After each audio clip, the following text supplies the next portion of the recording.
Assalamualaikum warahmatullahi wabarakatuh.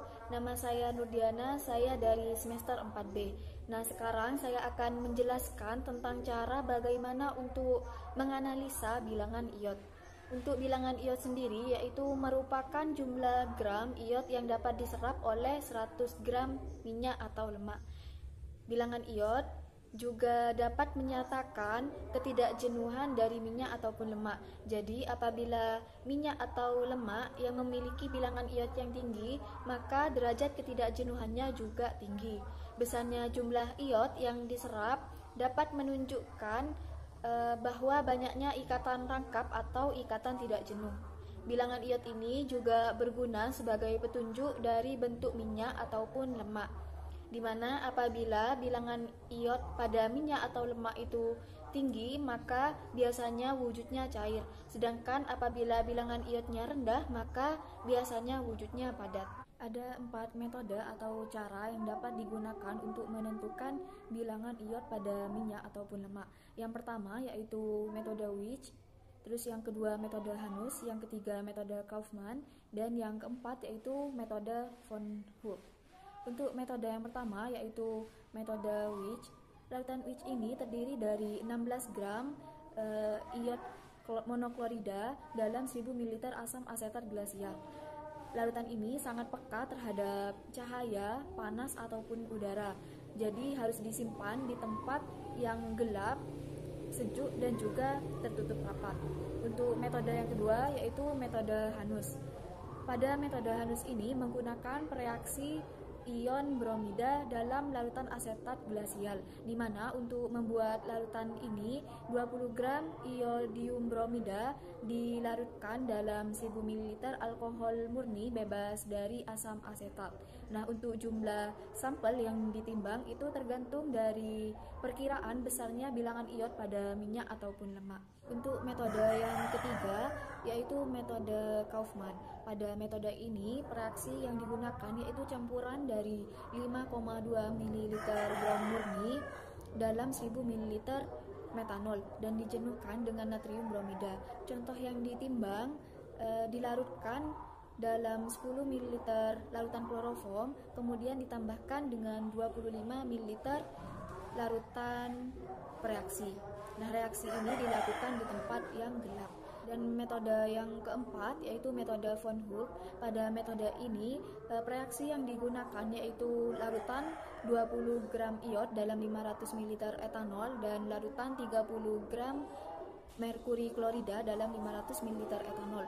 Nah, kedua larutan ini baru dicampurkan jika akan digunakan dan tidak boleh berumur lebih dari 48 jam.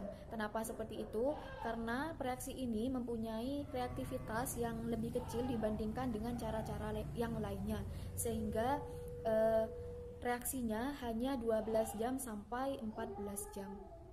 Sedangkan untuk prinsip di sini saya akan menjelaskan prinsip dari cara Witch dan juga cara Hanus. Karena pada prosedurnya nanti saya akan menjelaskan berdasarkan metode Witch dan juga Hanus. Yang pertama, untuk prinsip penentuan bilangan iot metode Witch yaitu penambahan dari larutan iot monoklorida dalam campuran larutan asam asetat dan karbon tetraklorida ke dalam sejumlah sampel tertentu yang akan diuji. Nah, setelah waktu reaksi standar, penentuan dari kelebihan halogen ini yaitu dengan penambahan larutan kalium iodida dan iot yang dibebaskan dititrasi dengan natrium tiosulfat yang telah distandarisasi. Sedangkan untuk prinsip penentuan bilangan iot dengan metode Hanus yaitu penambahan dari larutan iodin bromida dalam campuran larutan asam asetat dan karbon tetraklorida ke dalam jumlah sampel tertentu. Nah, setelah waktu reaksi standar, penentuan dari kelebihan halogen ini dengan penambahan larutan kalium iodida dan iot yang dibebaskan dititrasi dengan natrium tiosulfat yang telah distandarisasi. Untuk prosedur penentuan bilangan iotnya, di sini saya akan menjelaskan menggunakan dua cara, yaitu cara Witch dan juga cara Hanus.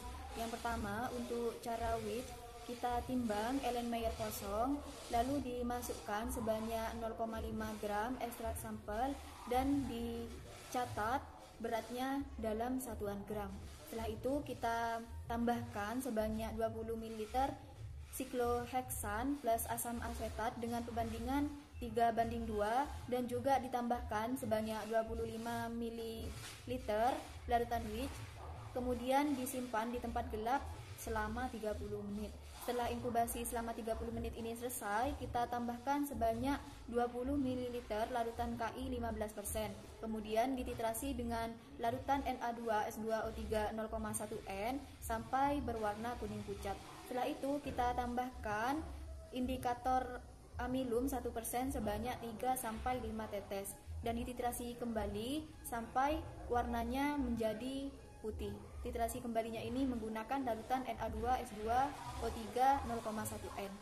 Setelah itu dicatat volumenya. Sedangkan untuk cara hanus yaitu kita timbang kurang lebih 2 gram minyak atau lemak dan dilarutkan dalam 10 ml CCl4. Setelah itu kita tambahkan sebanyak 25 ml KBRO3 0,2 N dan juga ditambahkan sebanyak 5 ml KBR 30% dan ditambahkan juga dengan 7 ml HCl4N. Setelah itu kita tutup dan disimpan di tempat gelap sambil dikocok-kocok selama 15 menit. Setelah inkubasi 15 menit ini selesai, kita tambahkan sebanyak 10 ml larutan KI 15% dan dititrasi dengan natrium tiosulfat 0,1 N sampai berwarna kuning pucat. Setelah itu kita tambahkan amilum 1% sebanyak 3-5 tetes. Kemudian dititrasi kembali dengan larutan Na2S2O3 0,1 N sampai berwarna putih. Lalu catat volume titrannya. Nah, untuk pembuatan blankonya, cara wich ataupun cara hanus yaitu sama dengan prosedur pada penentuan bilangan iot pada masing-masing cara tersebut. Hanya saja untuk pembuatan blanko tidak menggunakan sampel. Jadi hanya larutan reaksi yang nantinya akan dimasukkan ke dalam Erlenmeyer dan dititrasi dengan Na2S2O3 0,1 N. Selanjutnya saya akan menjelaskan tentang cara membuat larutan reaksi pada analisa bilangan iot ini. Yang pertama yaitu saya akan menjelaskan tentang cara membuat larutan Na2S2O3 0,1 N atau natrium tiosulfat. Caranya yaitu kita timbang sebanyak 24,8 gram kristal natrium tiosulfat. Setelah itu kita larutkan dengan aquades dan dimasukkan ke dalam labu ukur 1000 ml. Kemudian di-add-kan menggunakan aquades sampai tanda batas. Untuk larutan yang kedua yaitu pembuatan larutan KI 15%. Caranya yaitu kita timbang sebanyak 7,5 gram kristal KI, lalu kita larutkan menggunakan aquades. Setelah larut kita masukkan ke dalam labu ukur 50 ml dan di-add-kan sampai tanda batas menggunakan aquades.